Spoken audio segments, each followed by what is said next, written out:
Hello, everybody. Welcome back to Third Line Grind. I'm Grady Little alongside Chris Caravelli. We're Loudon Hockey Academy at Ion International Trading Center in Leesburg, Virginia. Our guest this week is Corey Heon of the El Paso Rhinos, the general manager, of the El Paso Rhinos. Corey, thank you so much for joining us this week. Thanks for having me. It's been a long time coming. I look forward to it, bud. Well, I've been trying to get you on here for a couple of weeks now. You told me to wait patient, to be patient, and we were.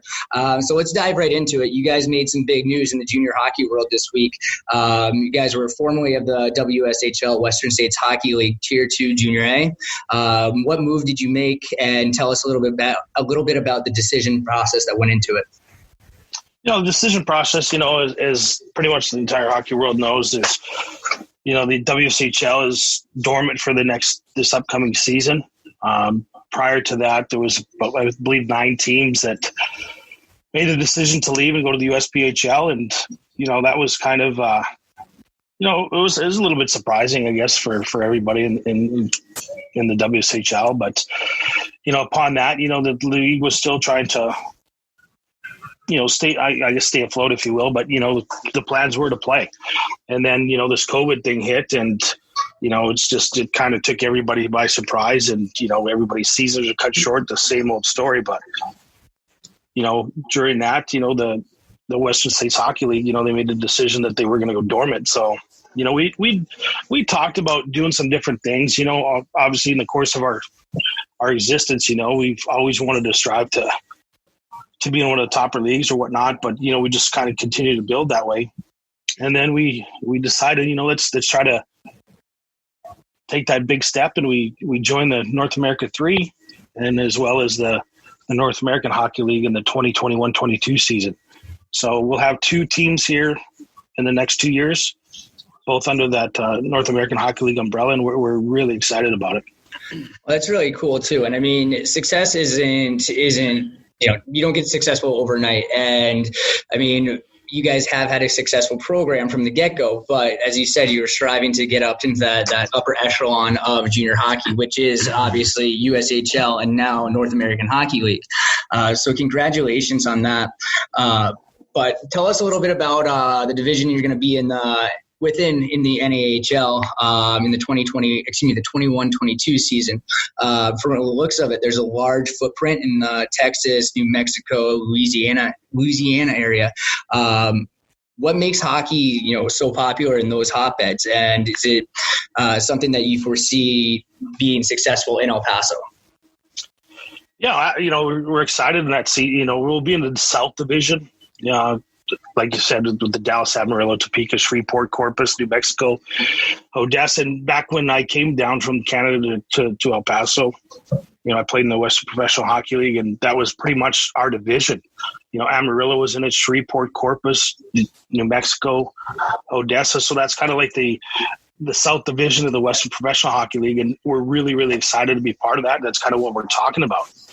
And, it's hockey in the desert is very, it's obviously uncommon, and especially in southern Texas and, West Texas especially, it's crazy. But, the support that we get locally, from our fan base, we have a lot of the same fan base as what we had from back in the pro days. Our off-ice officials are, pretty much identical to what we had. So it's incredible that we've had this following, the support, and let's face it, hockey is it's awesome to watch. People see it on TV and it's great to watch there, but when you see it face to face, just how quick it is, the physicality of it, and just the entertainment. You can come to a hockey game and spend less than $50 and have a great time. And so that's kind of what we try to do, and we just push for that. I thought for sure you're going to say people come in for the air conditioning and just hang out for a bit. I wish we had air conditioning right now, let me tell you. Oh, I bet. I bet it's toasty down there. But anyways, Corey, we're over here on the East Coast. Like I said, we're in Virginia, the D.C. area. And little is known about was known about the Western States Hockey League in our area here. So for our listeners, much might not be known about El Paso, the Rhinos, et cetera. So tell us a little bit more about the organization, how you guys run it, how you're structured, and some of the amenities and perks that you guys can offer your players. we've been, in existence for 14 years, going on 15. We started back in this facility. We're in the event center. It used to be an equestrian center back when you came in, Grady. You remember those days? Absolutely. We dressed in a tent, so to speak. Well, we did. We had a portable heater. It was just kind of we're going to do this. And from what we started with to what we are now is absolutely incredible. We seat about 2,200 people, and we sell out, honestly, about 98% of the time. And our fans are absolutely incredible. Now, do you think, Corey, sorry to cut you off, do you think part of your fan base, like, is that being a small town, is there a lot of competition from an entertainment perspective? Not, during the type of season it is, during the summertime is primarily baseball. We got a AAA team here. Yeah. We have a soccer team here as well, which kind of interferes with the, with the hockey some season. Overlap, probably. It does very, very little, but, we don't have, too many issues as far as filling up our facility. Yeah, that's great. It's kind of good. It helps when you win, obviously. Right. Everybody wants to see a winning product. And down there, they also have the Fort Bliss military base. So they get a lot of those guys that, may have had roots up north somewhere that are living down in the south. Like, oh, this is awesome. I still have hockey close by. Yeah, right. Yeah, we have a great relationship with Fort Bliss. We got a lot of soldiers come out with their families. We have, Learn to Skate that we cater to them as well. It's huge support in the industry, in the community, and the entertainment, you can't beat it. Right. It's awesome. Yeah, I mean, who doesn't like to watch hockey? I mean, oh, right. It's way better than watching baseball. And the way they do it, right. It's a good point. But they have such a good interactive fan experience. Right from the get-go, before the players are going to take the ice, the lights go down, the pump-up video gets going. Yeah. And then the players come out. It's almost like going to a pro game. Yeah, exactly. That's sick. And then, they have intermission entertainment, stuff like that. So they really do it up like the pro style. So I can totally see where they do get the draw, because it is a fun family activity that is going to not break the bank. Yeah, I mean, you can imagine around here, right? I mean, you go to a Caps game just to get, mid-level tickets, and you got a family of 4 or 5 people, you're going to spend like $1,000. Yeah, easily. I mean, it's just crazy. Like, where you guys are, you say you probably have a family go in for like $50, and it's cheaper than going to a movie.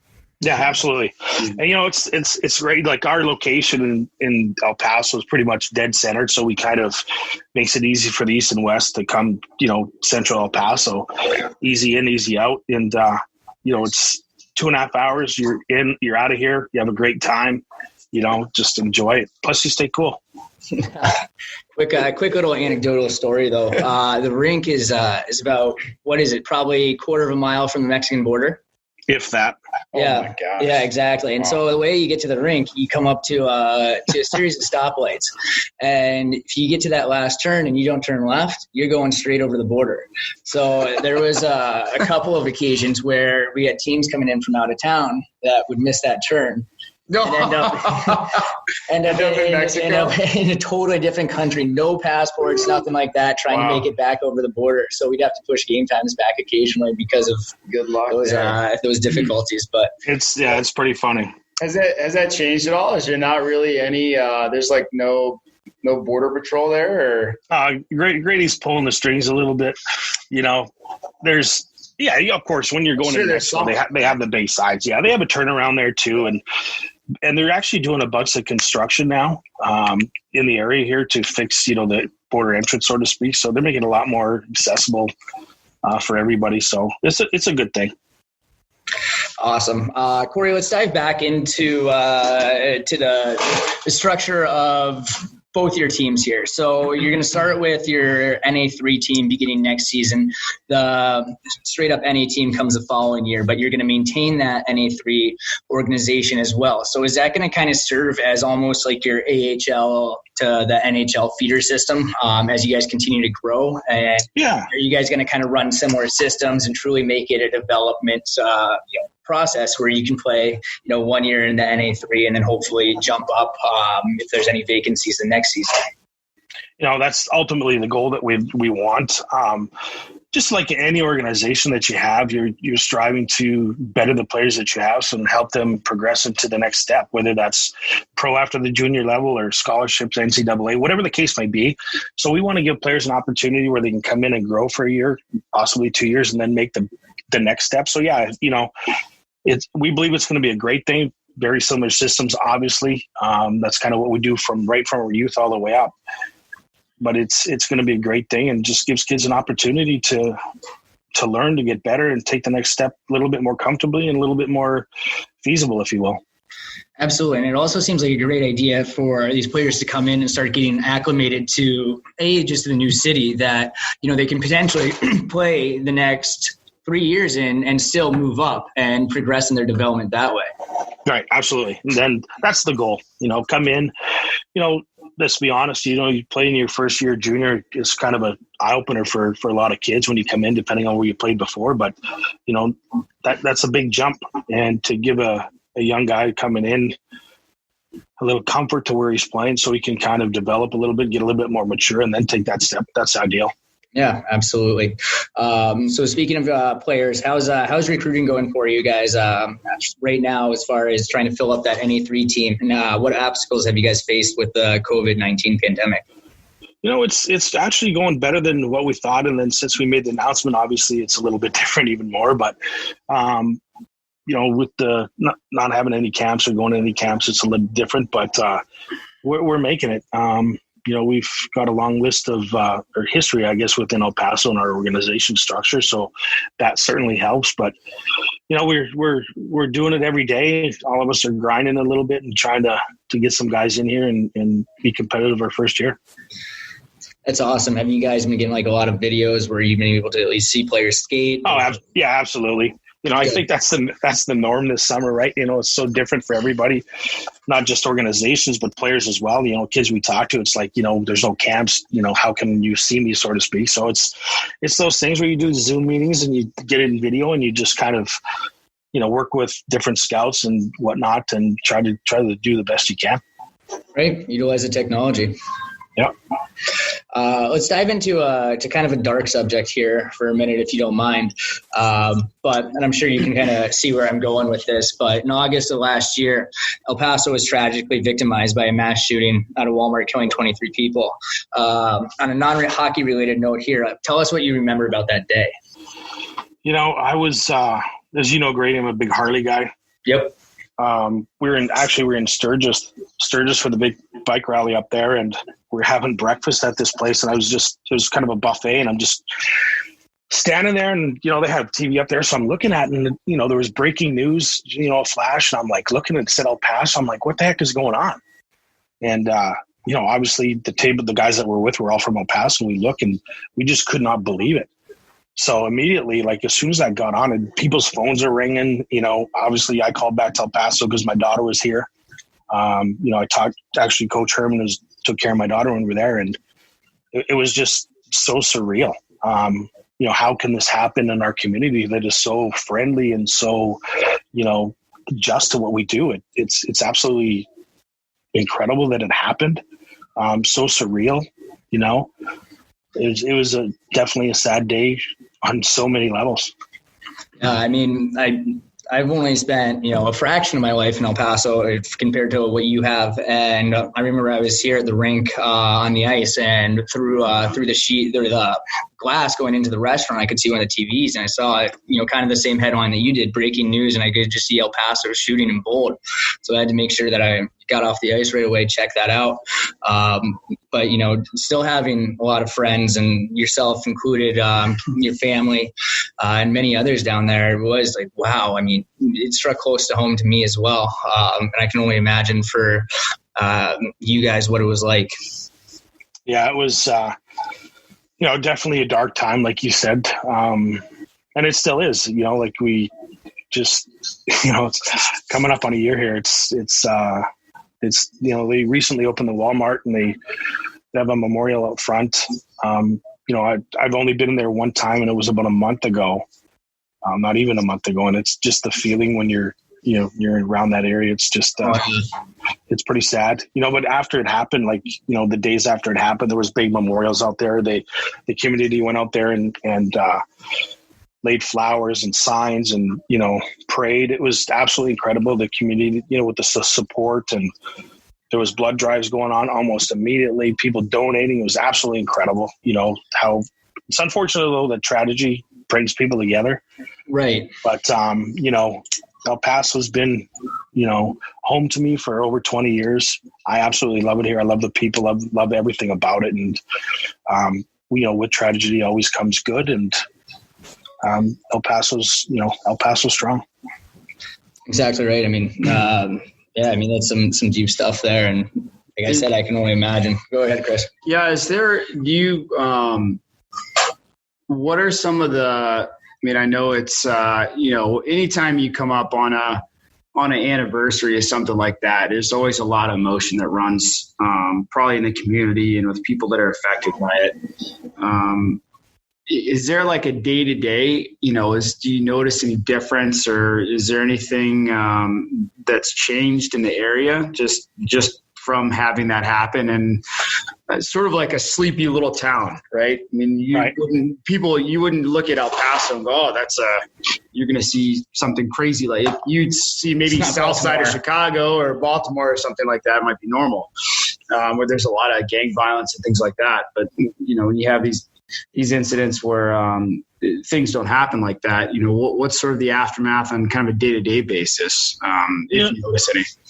It's the day-to-day stuff, it's, time heals, supposed to heal everything, right?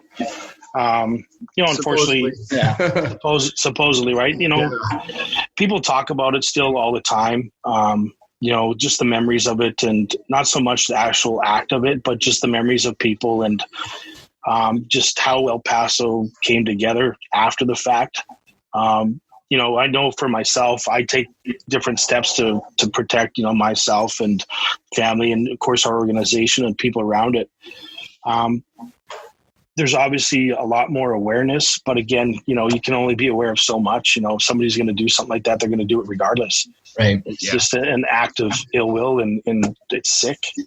I could go on a tangent on this, but I'll just kind of refrain. But let's move on to a little bit brighter stuff here. But like you said, in the wake of these tragedies does come some light and the good that's shed by the community coming together. And you guys, and by you guys I mean the Rhinos, were no different. Right off the bat, you guys donated $10,000 to victims relief, and additionally, you guys hosted the Mexican national team for a weekend series to bring both the American and Mexican communities, which were so greatly affected by this, together. So tell us a little bit about that weekend, the emotions, and really how how much fun the whole event was in kind of a dark time. No, it started off, back in June of like almost a year ago, a little bit more than a year ago. I went to Mexico City to meet with the national team and the organizers up there. And, the De La Garmas are a wonderful family who kind of run everything up there. To bring down their team to have an exhibition game to, work together, especially in the border city like that, have, both sides of the border that's work together and develop hockey, give options for kids, et cetera, et cetera. So, we agreed on it. They came down and we had everything happened. We set it up. And then of course, prior to this happening, the incident at Walmart and, that happened. So the spectacle of it even grew more. And then, we had NHL.com down here, NBC Sports. It just kind of grew into this big series of events. And it was just absolutely incredible on so many levels. Yeah, I mean, like you said, NBC Sports was down there. So I saw Anson Carter sitting down with Corey Herman, the head coach. And I mean, that was a fantastic interview. If anybody hasn't seen it, go check it out. Corey shed some good insight on, his feelings with the tragedy and, the feeling of bringing the Mexican national team there to play. So check that out. It's on YouTube. We could probably even include a link somewhere. But let's just continue on the lighter note. I'm sorry for dragging you down and you're good. There. I'm sure it's something that's not fun to relive or remember. But as you were saying, Corey, you played for El Paso Buzzards when they were in the Western Professional Hockey League. I played for the El Paso Rhinos when in the Western States Hockey League. We both know that there's some crazy fans down there, and it's just a whole lot of fun to be at those games. So tell us some of the stories that you remember about playing for the Buzzards, some of the wild stuff that you saw. When I was in college, and when I was offered a gig to come down here, same old story. You play jokes on your buddies. You call them. I'm from Division I school. You would like to offer you a deal, so that kind of happened to me. So, but I hung up on the coach, and he called me back, and he's like, "No, Corey, this is the real deal, man." So I was like, "Great!" I just blew my chance. So anyway, I was offered a deal to come down, so I did. And back then they didn't have Google. You know what I mean? Right. So I'm like, my dad's like, "Where are you going?" I'm like, "Oh, El Paso." He's like, "Mexico?" I'm like, "No, El Paso, Texas." And he's like, "Oh, the salsa." The salsa. What a beauty. So, I get here, like I flew in, it was September. Canada, and probably where you guys are at, it's cold in September. So I had, sweater on, my wool socks, jeans and whatnot. And I get off the plane. Like as we're flying in, I'm like, man, it's getting warm. So I'm looking out the windows. I'm like, all I see is desert. I'm like, God dang, where am I, man?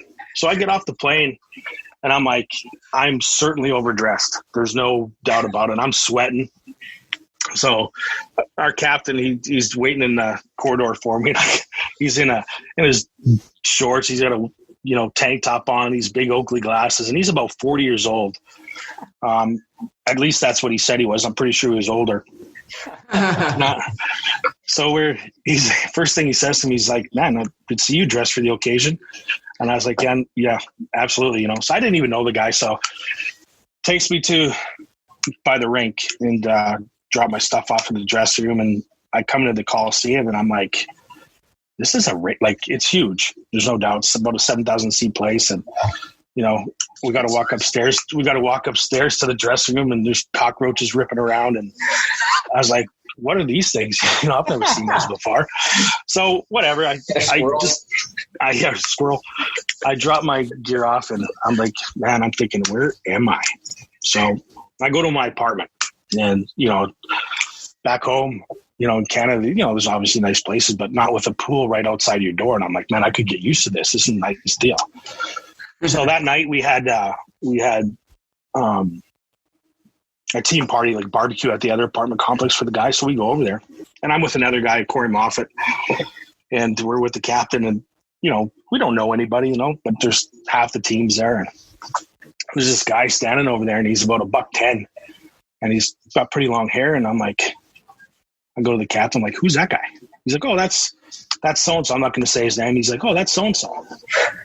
And I go, who's that? He goes, oh, he's our starter. So I'm like, huh? I'm like, I look at Moff, the other guy. I'm like, dude, where are we, man?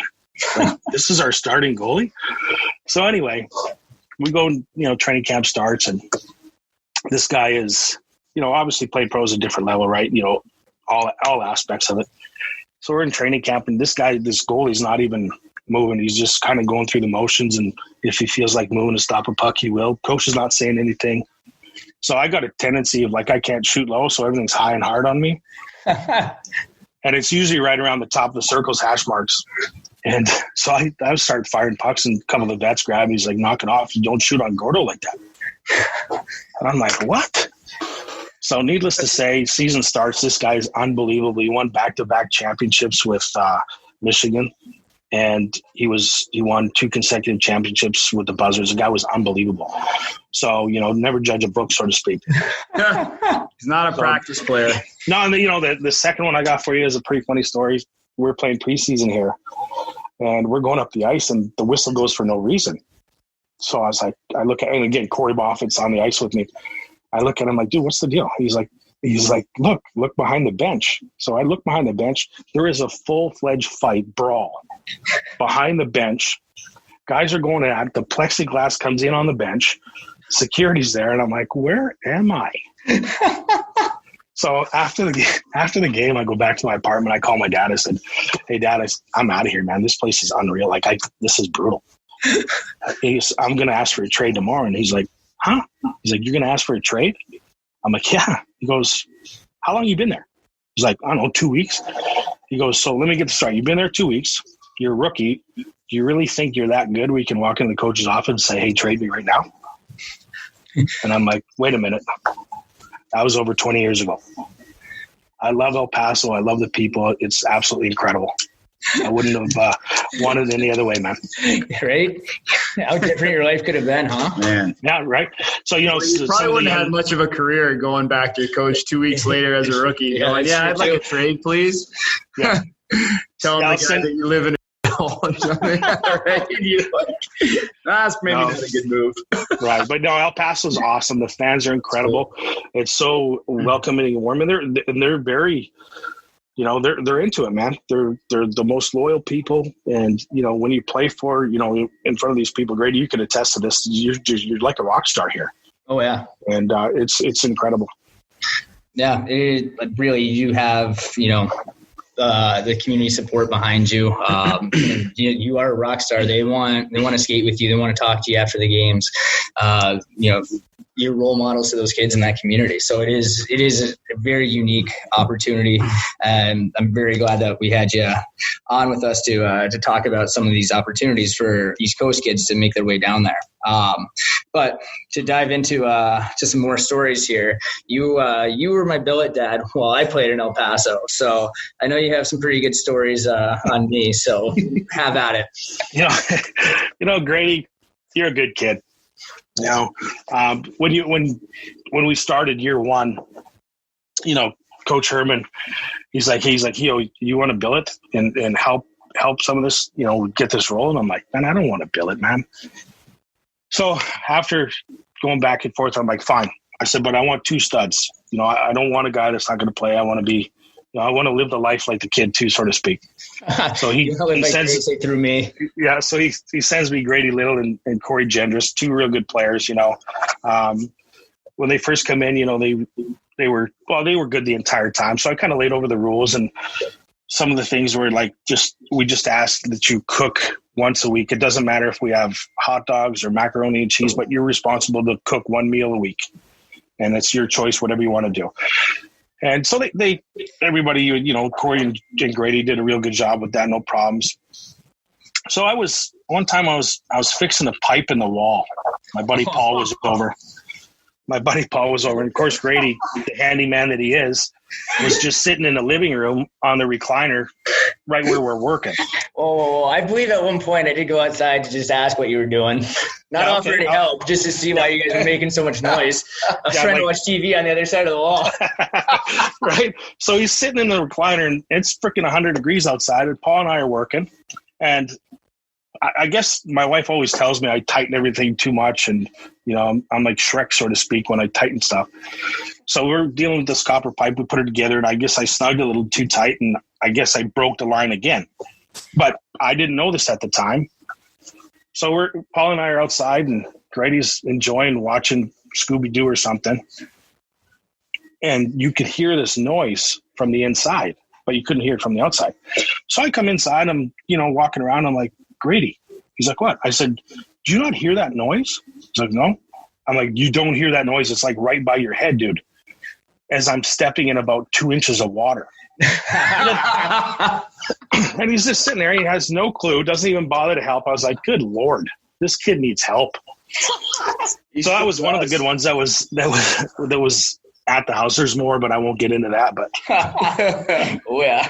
As I mentioned to you guys before we were getting on the air here, Grady being the tough guy that he is, I'd kind of done everything in the organization, including ref and line, back in the early days. So me and this Paul Rohde, we're lining, and there was a little scuffle by the net after the whistle. And, Paul and I are in between Grady and this other guy.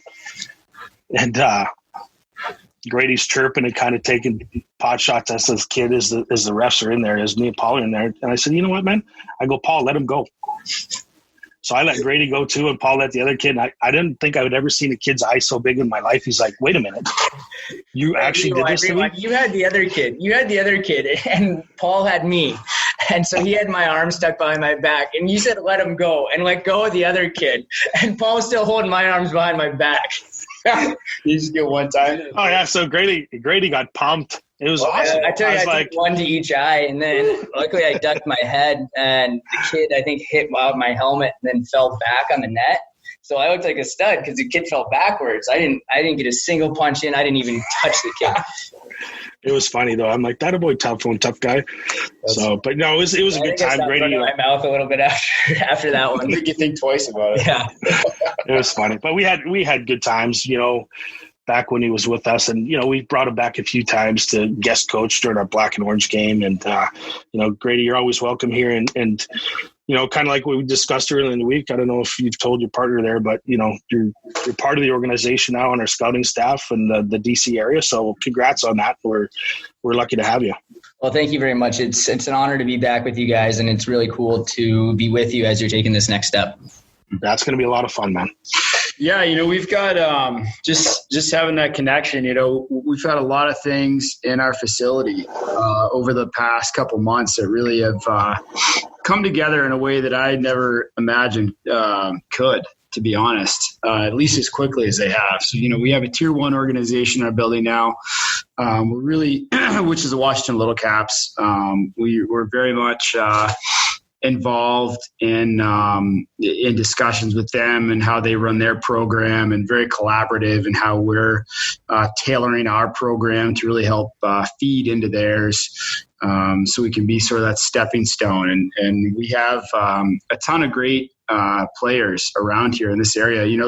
Our morning skate, we have like 3 or 4 professional players. Sam Annis with Wild. Yeah, the leading scorer of the AHL. Right. Penn State's captain. Joe Snively at Washington Capitals, Hershey Bears. Garrett Rhodes, Zurich Lions, who's on the U.S. men's Olympic team.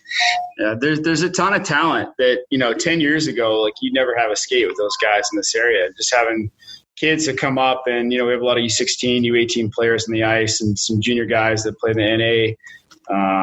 I don't know if we have any Western States guys. Western States guys. No, like I said, not much is about it around here. But there's a lot of, from what I've heard about your program, and just knowing Grady and knowing, what your track record is, it's nice to have allies really, all throughout the country, and all the resources that we have from USA Hockey and all those things. It's cool to be involved with so many great people that want to grow the game and really want to advance players, and that's what they're about. That's what we're about. That's great, fellas. It's great to hear. And it's, we have a philosophy, and I'm sure you guys live it too, is like when we were younger, when we were playing growing up, there was always somebody teaching and trying to get you better as a player, as a young man, whatever. But now it's time to give back. And, it's great to have quality guys, trying to develop and make the game even greater. So congratulations on that, guys.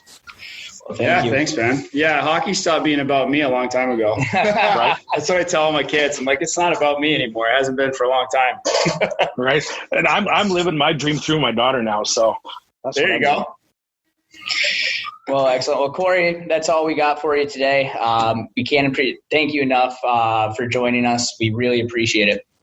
Yeah, I appreciate it, guys. At any time, if you guys want to get us back on as we start the season, we'd be more than happy to, guys. Yeah, we'd love to do another show with you throughout, maybe one kind of start of the season, maybe halfway through, and maybe at the end. Yeah, absolutely. Whenever you guys, absolutely. Be a cool series. Yeah, maybe you'll invite us down to El Paso. Take a little field trip. What's this? Us, me. Come on, bro. Oh, great. You can be my Grady. Be your I'm not extending the invitation. I am right now. Somebody's got to watch my kids. I'm my wife. I won't go there. Yeah, maybe we should edit that part out. Maybe clip that one. Who am I kidding? She doesn't listen. All right, Corey. Well, thank you again. All right, guys. Take care. Have a good time. Have a good one. Take care. Bye. Bye.